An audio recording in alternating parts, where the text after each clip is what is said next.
bienvenue à votre magazine de santé diagnostic.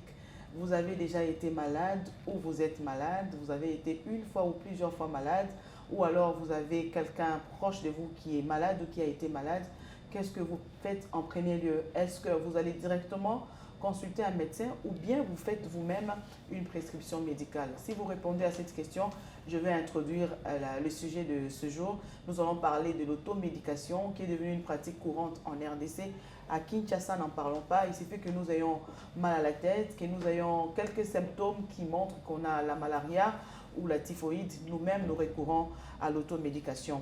Et sachez que cette pratique n'est pas vraiment recommandée. Pour en savoir plus, nous recevons pour vous un spécialiste du domaine, un pharmacien. Il s'appelle M. Junior Disachi. Il est pharmacien d'officine. Il est secrétaire national adjoint de l'ordre des pharmaciens. Il est administratif du concept Histoire du pharmacien au Congo. Il est passionné de la pharmacie. Donc, c'est une personne la mieux indiquée pour nous dire si l'automédication est recommandée ou pas. Merci, Monsieur Disachi, de répondre à notre invitation. Je vous dis bonjour et je voudrais de prime abord que vous puissiez définir pour nous l'automédication. Moi, je l'ai fait en tant que profane, mais vous qui êtes du domaine, vous avez les mots justes pour nous expliquer c'est quoi l'automédication. En tout cas, bonjour autant à toi.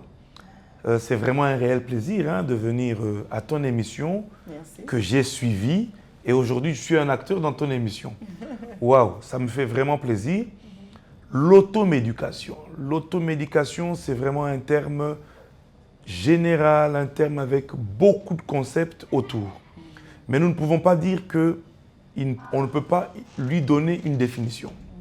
C'est lorsque quelqu'un se dit, bon, écoutez, j'ai un petit bobo, j'ai un petit maux de tête, une petite toux, j'ai une diarrhée, j'ai une constipation, il va à l'officine pour avoir un médicament.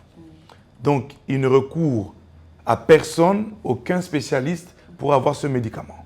Ou bien, par exemple, il a entendu parler d'un proche qu'il pouvait prendre X médicaments et alors il y va pour avoir son médicament. Donc, voilà un peu, de façon brève et ramassée, ce qu'on peut dire du terme automédication. Surtout que c'est simple, je crois que tout le monde a compris l'automédication. Est-ce que l'automédication est recommandée ou pas? Oui, elle est recommandée, c'est un terme qui existe, mais il y a toujours des limites. Il faut que lorsque les personnes veulent prendre un médicament, il y a toujours des limites. Par exemple, tu verras à l'officine, il y a un concept qu'on dit OTC, donc over the counter. C'est-à-dire qu'il y a des médicaments qui ne nécessitent pas une prescription. Mais même si ça ne nécessite pas une prescription, on ne te donnera pas 20 boîtes. Parce que si tu prends 20 boîtes, tu peux faire une overdose, tu peux mal les conserver, les enfants peuvent les utiliser et avoir un problème. Tu peux commencer à vouloir les utiliser abusivement, ce qu'on appelle dans notre jargon le mésusage. Tu peux prendre au-delà de ce qui est prescrit. Donc, c'est tout ça qui doit être contrôlé. Voilà. Donc, il y a des cas où on peut recourir à l'automédication. Effectivement. Et quels sont ces cas-là pour lesquels on peut... Bon, une petite toux banale, une petite fièvre, une diarrhée, une constipation, des petits bobos comme ça, mais qui sont venus spontanément. Et peut-être qu'on n'a peut-être pas l'occasion d'aller rapidement à l'hôpital. On peut prendre quelque chose. Mais cette prise aussi doit être suivie et orientée par le spécialiste. Soit un pharmacien, soit un médecin, un membre de famille qu'on peut appeler avant d'être consulté. Il peut te donner un conseil passager. Quand est-ce qu'on ne peut pas recourir à l'automédication? Ah, ça c'est une belle question, Madame Bibiche. Et ta question, je crois qu'elle mérite vraiment que nous puissions vraiment nous apaisantir suffisamment. Quand est-ce qu'il ne peut pas recourir à l'automédication? Déjà, une femme enceinte. Elle ne peut pas prendre un médicament comme ça. Un nourrisson. Non.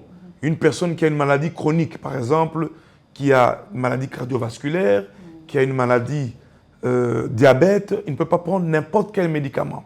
Mais aussi, le paracétamol. Quelqu'un peut avoir une douleur de poitrine, il dit, bon, écoute, je vais prendre le paracétamol. Et il ne fait que le prendre.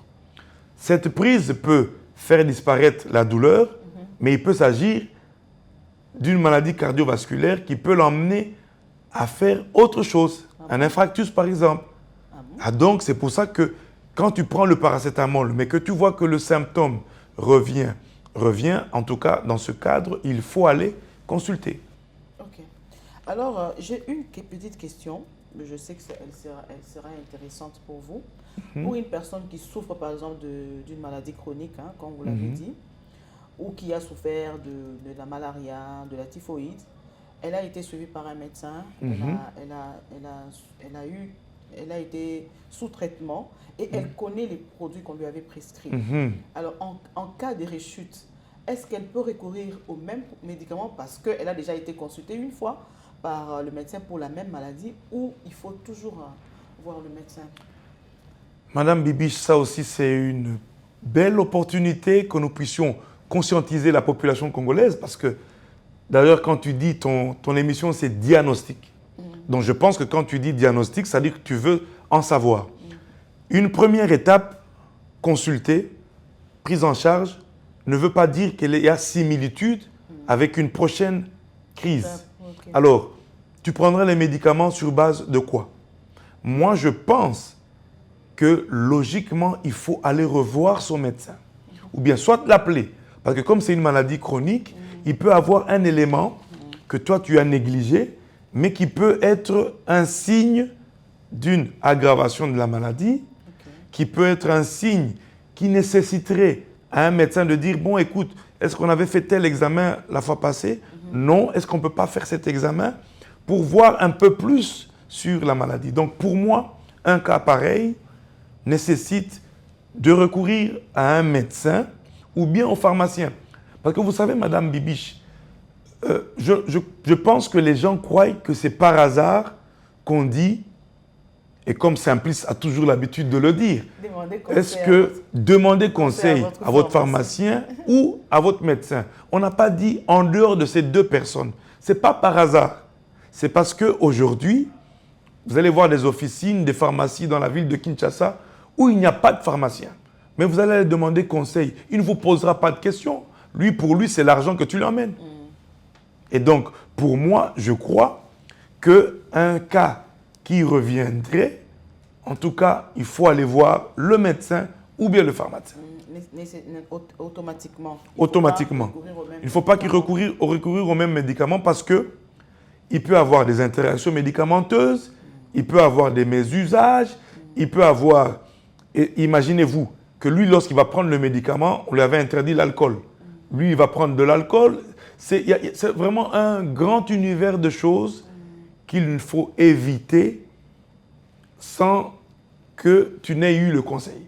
Donc, il faut vraiment avoir le conseil du spécialiste qui est soit le pharmacien, soit le médecin. Et ça, c'est vraiment important. Il faut aller consulter.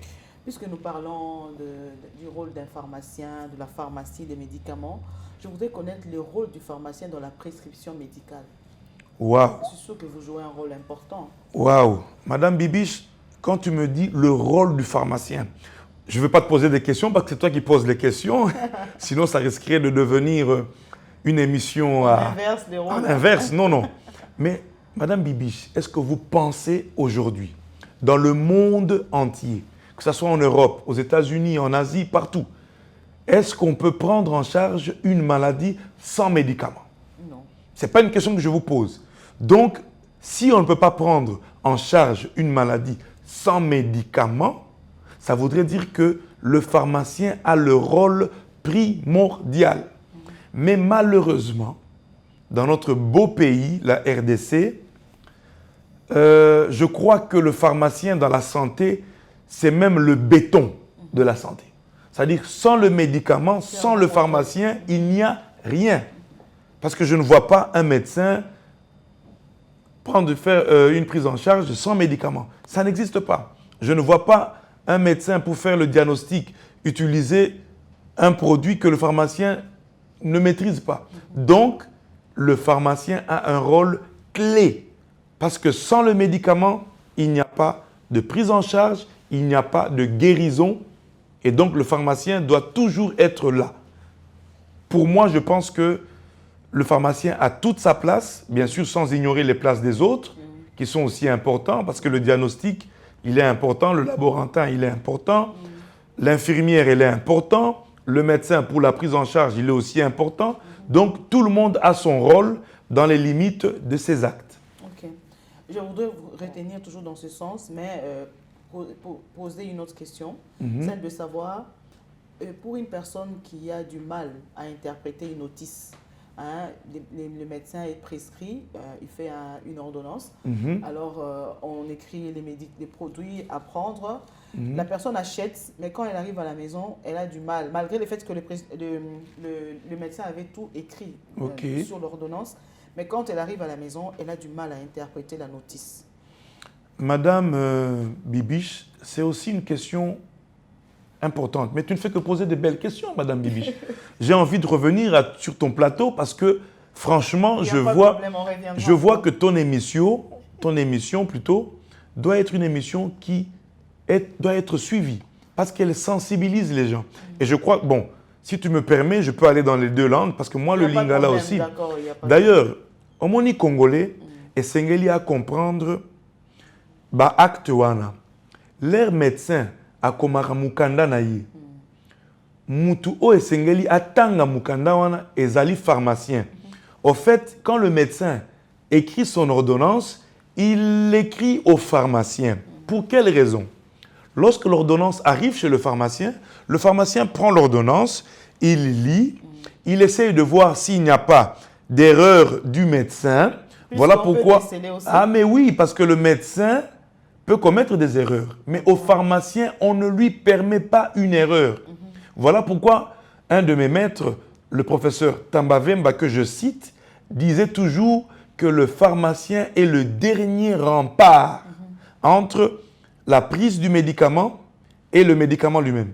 Donc, le pharmacien peut dire non, non, ici le médecin s'est trompé, il peut l'appeler et voir. Donc, quelque part, tu comprends aussi que s'il n'y a pas le pharmacien dans l'officine, c'est un danger pour le malade. Donc, le malade n'a pas à lire la notice. C'est le pharmacien qui doit lui expliquer. Et son médecin, bien sûr. S'il a une question, demandez conseil à votre médecin ou à votre pharmacien. Donc, quand le médecin prescrit, le pharmacien lui explique encore une fois, voilà ton médicament, tu le prendras le soir, tu le prendras en quart de comprimé, tu le prendras après avoir mangé, tu le prendras par exemple après avoir fait ceci, cela. Donc, il n'y a que le pharmacien ou le médecin qui est habilité à expliquer la posologie. Donc, c'est vraiment important qu'on revienne sur cet aspect et les Congolais qui nous suivront, Madame Bibiche, et ça, moi je te dis, tu es vraiment une personne qui doit aider les Congolais à changer leur mentalité, et je sais que tu es beaucoup dans ça. Je crois que les Congolais doivent comprendre le souci que tu as et que nous avons et que tous les pharmaciens ont, c'est que les Congolais doivent comprendre qu'ils doivent aller dans l'officine là où il y a un pharmacien. C'est très important. C'est leur vie. Maintenant, il y a un problème.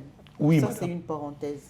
Malheureusement, ce n'est pas dans toutes les pharmacies qu'on trouve un pharmacien. C'est-à-dire, quand je dis un pharmacien, une personne qui a été formée, qui est inscrite par exemple sur les tableaux de l'ordre de pharmacien, ou alors qui a reçu la formation de pharmacien. C'est un peu ça le problème. Non, Madame Bibiche, mais vous me donnez l'occasion de lancer un appel aux autorités qui vont me suivre, moi, pharmacien junior.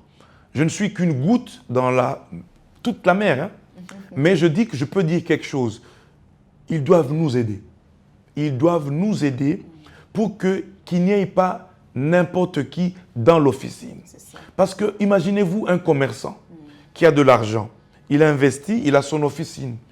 Mais pour lui, c'est l'argent que tu as. Mais moi, en tant que professionnel de la santé, ce n'est pas tellement l'argent. Moi, c'est sauver la vie, c'est sécuriser la vie, c'est faire que la vie soit plus longue possible. Mais maintenant, imaginez-vous qu'un commerçant est dans son officine parce qu'il a son argent et vu qu'il n'y a pas l'application de la réglementation parce que le circuit du médicament existe. Le supply management chain existe. Ça voudrait dire que dans tout le circuit du médicament, il y a des actes qui doivent être posés. Et que dire du commerçant? Est-ce qu'il conserve bien son médicament? Est-ce qu'il a le bon degré de température? Est-ce qu'il a la bonne humidité? Est-ce que les médicaments sont dans le frigo? Parce qu'il y a des médicaments thermolabiles. C'est tout ça autour du médicament qui doit être respecté. Mais malheureusement, il y a ce que nous voyons ensemble, qu'on ne veut pas décrier sur ton émission parce qu'on a peur qu'on te dérange. Mais je crois que mon ministre de la Santé, que je crois très actif et que je loue toutes les actions qu'il est en train de mener. Les gens sont en train de le féliciter. J'ai reçu des infirmiers. Mais oui, il est passé dans tous les hôpitaux de la ville de Kinshasa pour voir ce qui s'y passe. En tout cas, moi, le ministre de la Santé, si tu me permets, je peux même citer son nom. Allez-y. Oui, en tout cas, le ministre Bungani fait un travail considérable. Et même son adjoint, la vice-ministre, Madame Kilumba, elle fait un très grand travail. Parce que on n'a jamais vu ça avant. Il y a même une page du ministère de la Santé. Moi, j'y suis abonné. Et je suis régulièrement toutes les activités que le ministre de la Santé fait. Et donc, il faut qu'aujourd'hui, les choses évoluent. Il faut qu'il y ait les officines où il y a un pharmacien. Si vous allez juste en face, chez notre voisin d'en face, vous allez voir que le secteur pharmaceutique est réglementé. Et la loi existe aussi chez nous.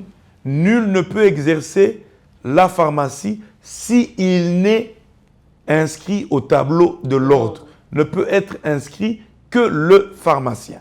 Donc, l'automédication serait gérée aussi. Ça dit que le pharmacien saura que non, ce médicament, ordonnance. Ce médicament, on ne peut pas le prendre dans tel cas. C'est une femme enceinte. Madame, s'il vous plaît, allez voir votre médecin. Parce qu'une grossesse ne signifie pas une grossesse identique. Vous êtes une femme, vous avez déjà porté une grossesse, les médicaments ne se prennent pas n'importe comment. Chez les nourrissons, ça ne se prend pas n'importe comment. Les personnes âgées, pas n'importe comment. Donc c'est tout ça qu'il faut vraiment barricader parce que sinon, on expose les gens. Et c'est pour ça qu'il y a beaucoup de cas de décès en RDC. Ah, mais qui vous dit que tout le paracétamol qui est en train d'être pris, il y a un problème une atteinte hépatique avec le paracétamol? Et j'ai même appris pour le paracétamol, il semble que ça ne se prend pas à jeun. Donc il faut l'avoir d'abord et puis vous prenez le paracétamol. Et vous savez que chez nous, souvent, on a de très mauvaises habitudes d'alimentation. Donc c'est tout ça. Et puis bon, tu prends du paracétamol. Est-ce qu'il fallait vraiment que tu prennes du paracétamol? C'est toutes ces petites choses-là. C'est vrai que l'automédication est connue, c'est possible. En France, d'ailleurs, je crois que si mes chiffres sont bons, on est autour de 59% d'automédication. Mais au moins, le circuit du médicament, il est vraiment légiféré et bien ordonné.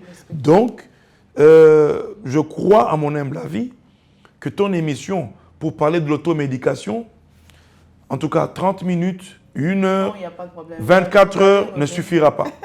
Non, moi l'invitation, c'est tout le temps. En tout cas, moi je suis prêt à venir régulièrement. Il faut que la population congolaise comprenne une chose.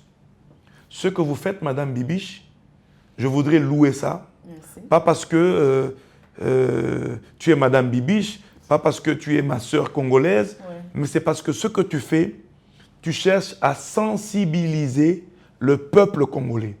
Ils ne doivent pas prendre les médicaments n'importe comment. Un médicament, c'est un comprimé, il entre dans le corps, ce qu'il fait dans le corps, moi et toi, on ne sait pas. Et on est loin. Le seul moyen que nous avons, c'est de sensibiliser la population congolaise. Et ça, c'est une belle opportunité que vous me donnez de parler. Je n'ai pas le monopole de la connaissance. Je pense que j'aurai à dire ce que je peux dire, mais il y a des gens qui nous ont instruits, qui sont encore plus outillés pour dire encore davantage. Et je pense qu'il faut le dire dans plusieurs langues. En lingala, en swahili, qui sait, dans toutes les langues. et peut-être même, je sais que tu étais dans le journal, il faut qu'on en fasse vraiment un cheval de bataille. Et comme je connais les autorités actuelles, ils ont souci de la population, qu'on donne l'occasion aux pharmaciens juniors, à travers Madame Bibiche, à travers tous les journalistes. Moi, je suis prêt 24 heures sur 24 de dire des choses à la population pour leur dire que le médicament, ce n'est pas n'importe quoi. C'est pour ça qu'il y a des effets secondaires. Il y a des interactions médicamenteuses. On ne peut pas prendre un médicament avec un autre. Qui peut le savoir? Que le spécialiste. Voilà. Donc, tu vois, moi et toi, on comprend que tu vas faire l'automédication, mais tu prends autre chose encore. Tu ajoutes. Il y a des médicaments, il y a de l'alimentation qu'on ne peut pas prendre avec un médicament. Je vois même Simplice qui est en train de bouger la tête, il dit « Waouh, c'était comme ça, mais oui ». Il y a aussi des gens qui prennent les médicaments avec la boisson sucrée. Mais oui, normalement, on ne doit pas prendre certains médicaments avec certaines choses. Donc, c'est toutes ces choses-là, autour de la prise du médicament, qu'il faudrait qu'on donne aux Congolais. Aujourd'hui, vous allez voir des jeunes filles, on lui a dit, bon, écoutez, bon, elle a eu un risque intime avec quelqu'un, tu comprends le langage. Oui. Elle dit, bon, il faut qu'elle prenne un médicament X. C'est dangereux. C'est dangereux, madame. C'est dangereux. C'est dangereux. On lui dit, bon, écoute, pour les hémorroïdes, il faut qu'elle prenne X médicaments. Qui vous a dit que c'est les hémorroïdes? C'est ça. Ça peut être autre chose. Ouais. Voilà pourquoi ton émission Diagnostic mérite sa place. Il faut diagnostiquer de quoi il s'agit. Peut-être que c'est un prolapsus anal, peut-être que c'est autre chose, peut-être que c'est une hémorragie anale et tout ça. Mais qui sait? Il y a un autre problème, Monsieur Junior. Souvent, lorsqu'on prescrit, surtout, moi je parle de médicaments, des spécialités, hein. Il y a un médecin qui vous prescrit un produit importé par exemple. Vous allez chez le pharmacien. Je ne sais pas, je ne sais pas si c'est le goût de lucre ou pas. Le pharmacien vous dit, les produits que le médecin a prescrits, je n'en ai pas. Mais je vous donne un médicament similaire. Est-ce que là, il n'y a pas un problème? Parce qu'il faut avoir aussi l'aval du médecin. Madame, est-ce que le cas que vous rapportez, c'est du vécu? C'est vrai que c'est vous qui posez la question. Voilà. Moi-même, j'ai vécu ça. Ok. Mais maintenant, madame, regardez maintenant ce que le pharmacien fait. Le pharmacien. Là, je dis pharmacien. Celui-là, je doute, je mets entre guillemets. Parce qu'un pharmacien comme moi, formé à l'université de Kinshasa, à la faculté des sciences pharmaceutiques, mon alma mater, que je salue même tous mes maîtres à la faculté de pharmacie, notez Madame Bibiche. Un pharmacien devant une situation pareille, il va dire « Oui, j'ai le même médicament avec la même composition » parce que même molécule ne veut pas dire même composition. Okay. Ça, c'est encore autre chose. Il va dire « Est-ce que vous avez le numéro de votre médecin ?» Et en ce moment, un pharmacien, comme moi, prendra son téléphone, il va appeler le médecin « Bonjour docteur, j'ai votre malade, est-ce que c'est vous qui avez émis telle ordonnance, je n'ai plus en stock tel médicament, est-ce que je peux donner ce médicament ?» Alors le médecin, comme il a tous les contours de son malade, de son patient, il va dire « Oui pharmacien, je valide. » Et moi je le fais régulièrement. Mais oui. Moi malheureusement, je n'ai jamais rencontré ces cas. Ah mais si tu étais venu chez moi. Où le pharmacien appelle le médecin. Ça ne se passe pas comme ça. Lui, il te demande seulement...